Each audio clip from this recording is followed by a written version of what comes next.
Olá, queridos amigos, queridos irmãos em Cristo, a paz do Senhor Jesus, como vai? Tudo bem com você? Para quem não me conhece, eu sou o professor e presbítero Antônio José. É uma satisfação muito grande estar aqui com você novamente. Durante esse trimestre, estamos estudando acerca da raça humana. Estamos falando sobre o tripé que envolve a origem, a queda e a redenção do homem.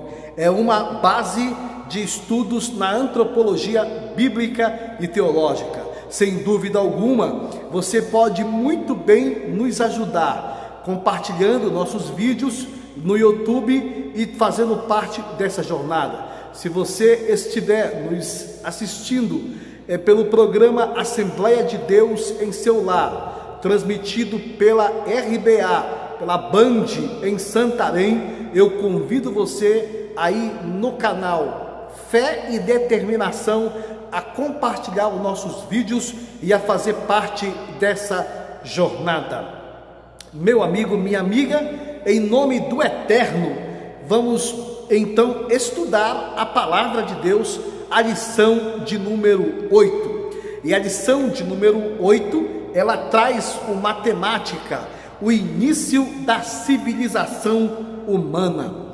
Ela traz, na verdade, uma base bíblica, como um versículo-chave, e está escrito em Gênesis capítulo 4, versículo 17: E conheceu Caim a sua mulher, e ela concebeu e teve a Enoque, e ele edificou uma cidade, e chamou o nome da cidade pelo nome de seu filho Enoque.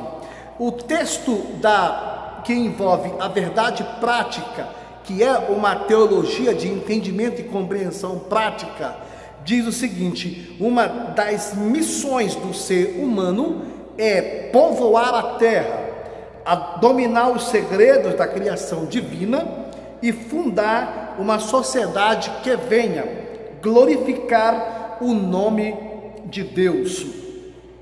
Queridos e amados irmãos, o primeiro tópico desta lição, ela fala sobre a origem da civilização humana.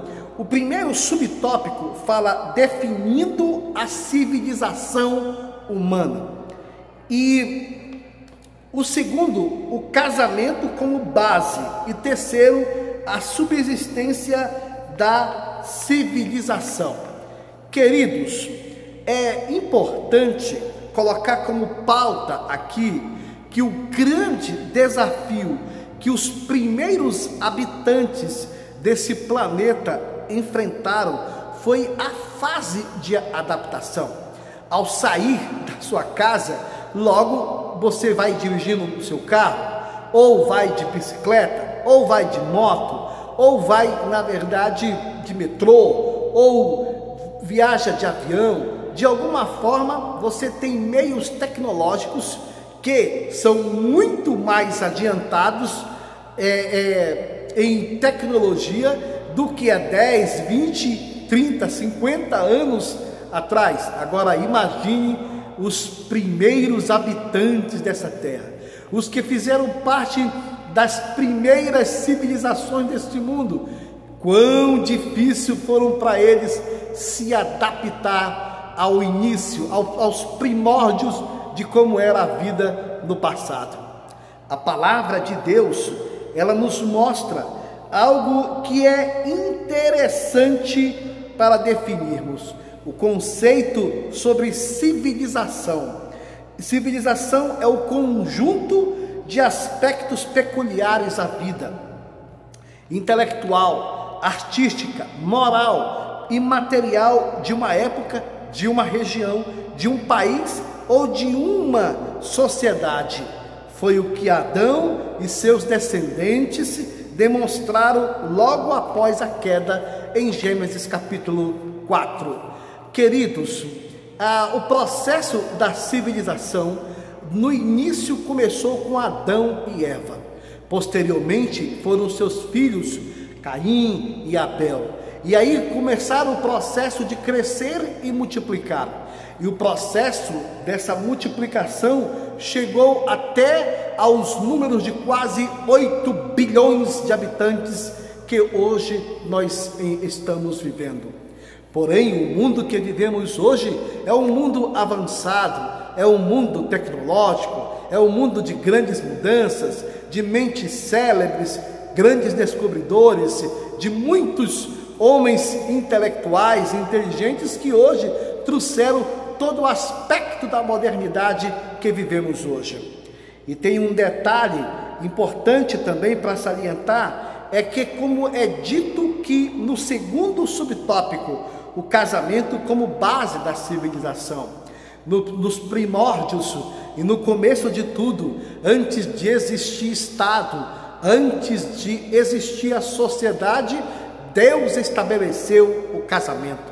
E o casamento, ela é a plataforma, na verdade, a instituição primária do Eterno, para trazer ambiente completamente de felicidade e de participação, e sendo um ambiente que ia trazer tamanha satisfação.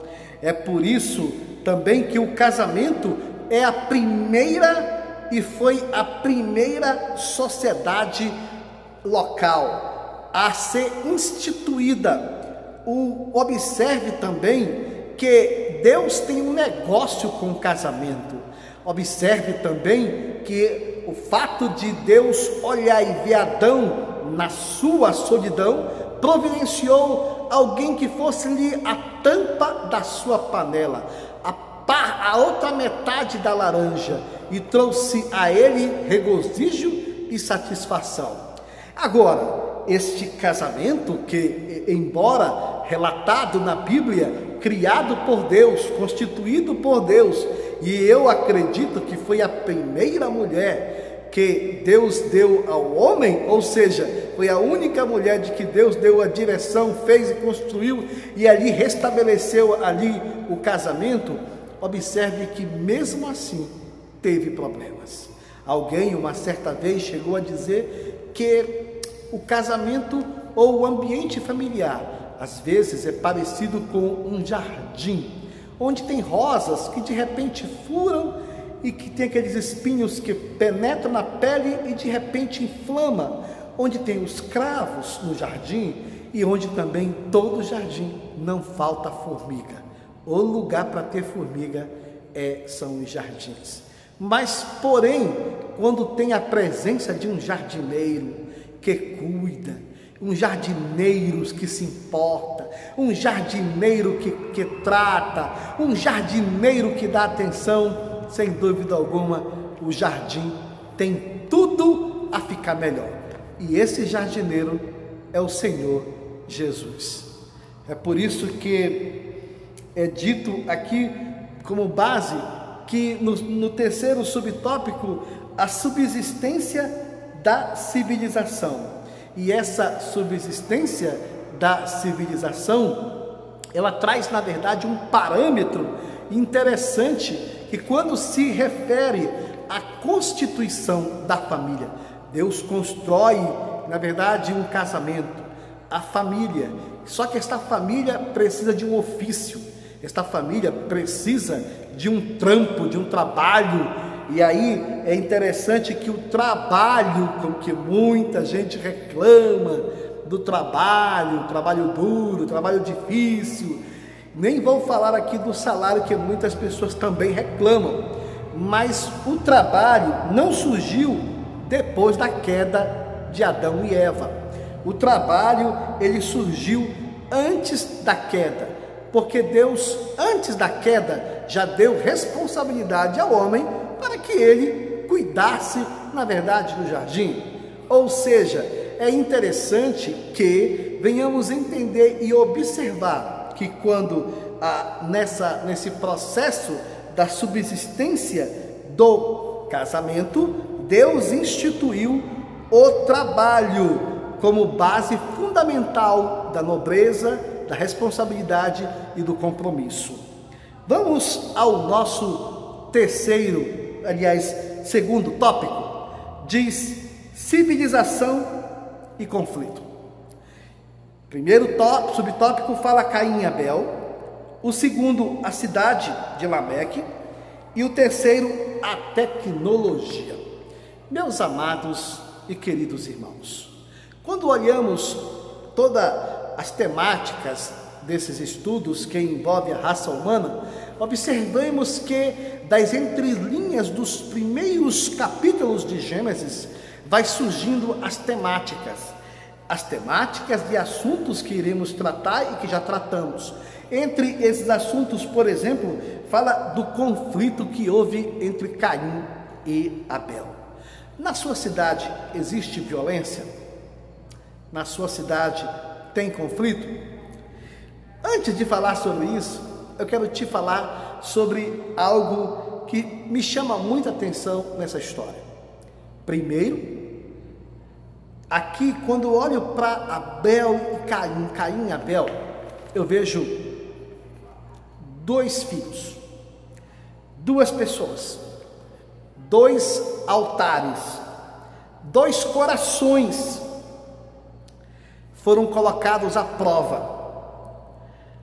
Cada um tinha que apresentar um sacrifício, um altar, cada um tinha que apresentar. Entre eles, na verdade, que cuidava de animais, vamos chamá-los aqui de pecuarista, e o outro que cuidava da terra, que cuidava da lavoura, de tudo que eles, e do ofício que eles faziam no trabalho, eles tinham que apresentar com excelência o melhor diante de Deus. Deus, ele não olha como o homem olha a aparência, Deus olha o coração. Essa é a contradição que muitos não percebem no cristianismo, é que Deus, ele olha a pessoa por dentro, os homens olham as pessoas por fora. Então percebemos que a sinceridade e a transparência de Abel foi completamente superior ao sacrifício de Caim.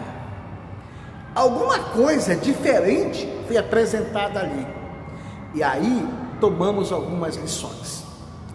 Primeiro, diante do culto a Deus, diante do que apresentamos ao Senhor, percebemos literalmente que também somos colocados a prova de apresentar o melhor para Deus.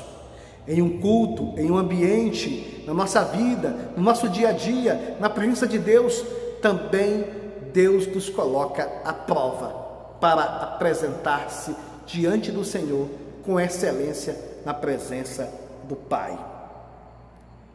Também observamos que a profissão de lavrador e criador de animais, pecuarista, que ambos tiveram, eram profissões primitivas da civilização, os primórdios, o começo de tudo.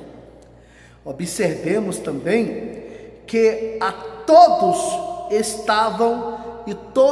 estavam diante do Senhor, mas o Senhor, entre o sacrifício de Abel, entre o sacrifício de Caim, todos foram colocados ali à prova, mas o Senhor aceitou a oferta de Abel e rejeitou a de Caim. Queridos, essa lição, cabe aqui uma aplicação para nós.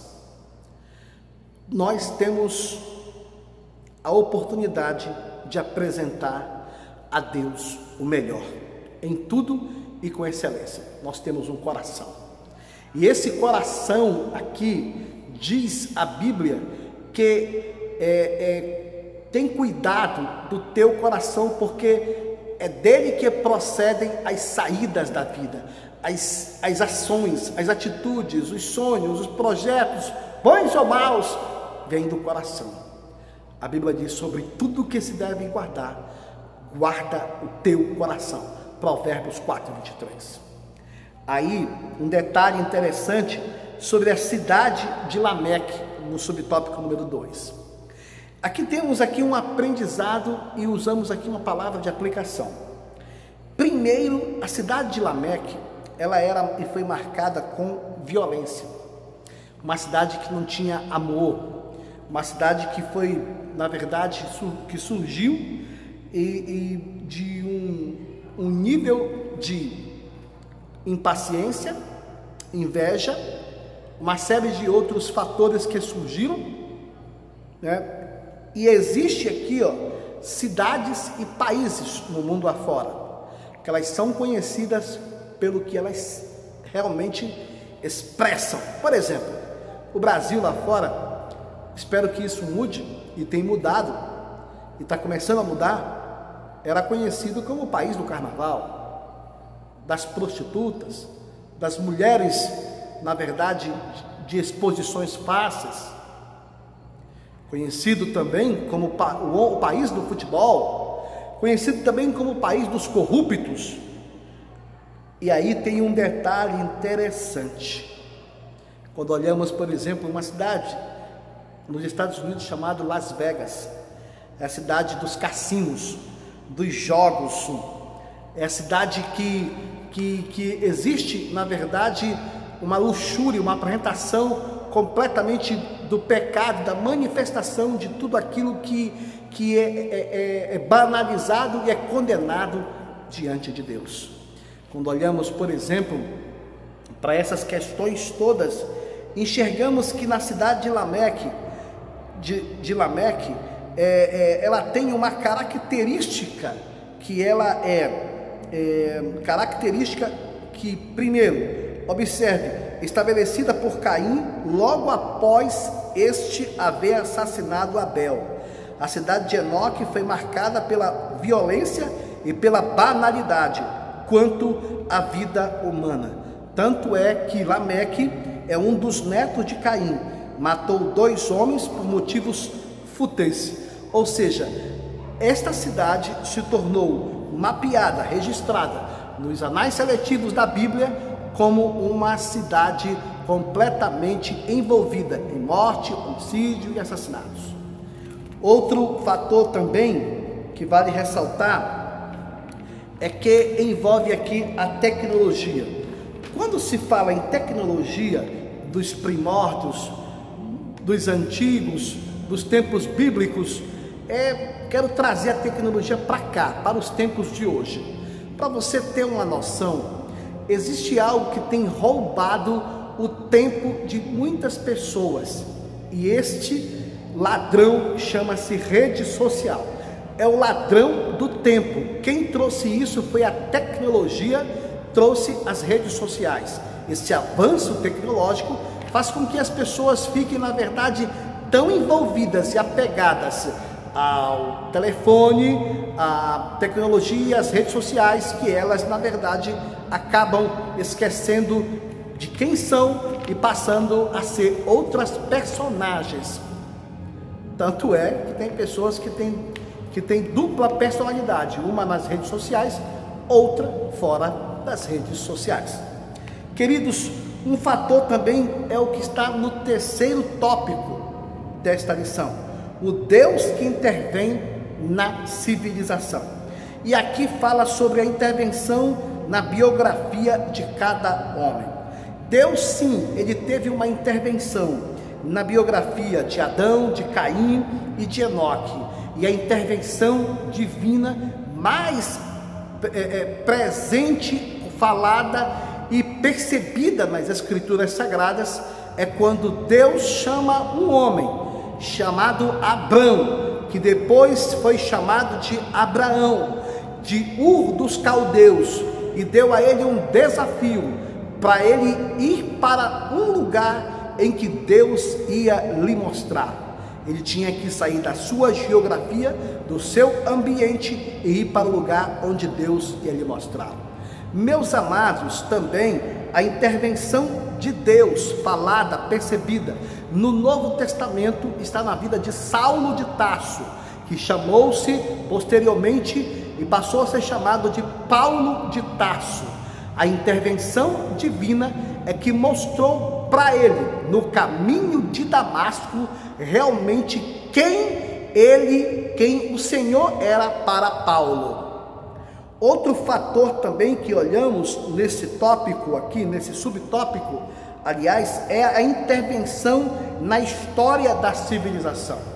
Quando olhamos, por exemplo, a intervenção divina na história da civilização, Antigo e Novo Testamento, olhamos, na verdade, para a nação hebraica, para o povo de Israel, para Jerusalém de Deus.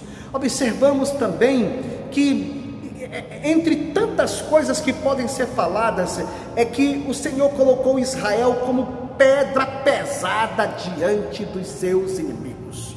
Para você ter uma noção, uma leitura, se percebe que todos os reinos que perseguiam, escravizavam e, na verdade, eram como que inimigos diante de Israel, eles passaram. Quando olhamos a história dos babilônios, dos egípcios, dos medos, dos persas, dos assírios, olhamos também, na verdade, também para os romanos e percebemos literalmente que Israel continua sendo permanente. Olhamos e percebemos também que de repente as nações queriam se contrapor a Israel na guerra dos 6 dias, e o Senhor deu a vitória para o povo de Israel. Assim também percebemos de uma certa forma extraordinária a manifestação de Deus, a prosperidade do povo de Israel, o ressurgimento da nação em 1948. E olhamos e percebemos também que Israel a cada vez mais está mais firme e está mais forte. Deus é com Israel. Então a intervenção divina na civilização, ela está permanente, ela está presente. Quando olhamos, na verdade, que quando nos tempos da Guerra Fria, nos tempos de Mikhail Gorbachev, nos tempos, na verdade, de Margaret Thatcher, nos tempos de Boris Yeltsin, nos tempos da Guerra Fria, onde foi construído o Muro de Berlim, que dividiu e separou a Alemanha Ocidental da Alemanha Oriental. Percebemos literalmente que quando o muro foi derrubado, era uma intervenção divina na nação. E aqui eu posso salientar para você que quando este país elegeu um novo governo em 2018, foi também uma intervenção no país, foi também uma intervenção divina. Meus amigos e meus irmãos, aqui eu quero te agradecer, quero finalizar esta aula e eu quero te dizer que a única esperança para a civilização humana nos dias de hoje é o Evangelho, o poder da palavra, a palavra que traz a esperança hoje para todos os homens. Que Deus te abençoe e te guarde, e eu quero orar por você. Amado Deus e Pai que estais nos céus, aqui está professores, pastores, presbíteros, alunos, irmãs, irmãos, estão aqui. Eu oro para que o Senhor venha guardá-los, protegê-los, e que a mente, a mentalidade deles venham a cada vez mais amadurecer, crescer e prosperar. Que o Senhor dê a eles vitória em todas as áreas, e que as aulas sejam completamente tomadas pela unção, pela direção do Espírito Santo, em nome do Senhor Jesus. Amém? E até a próxima aula.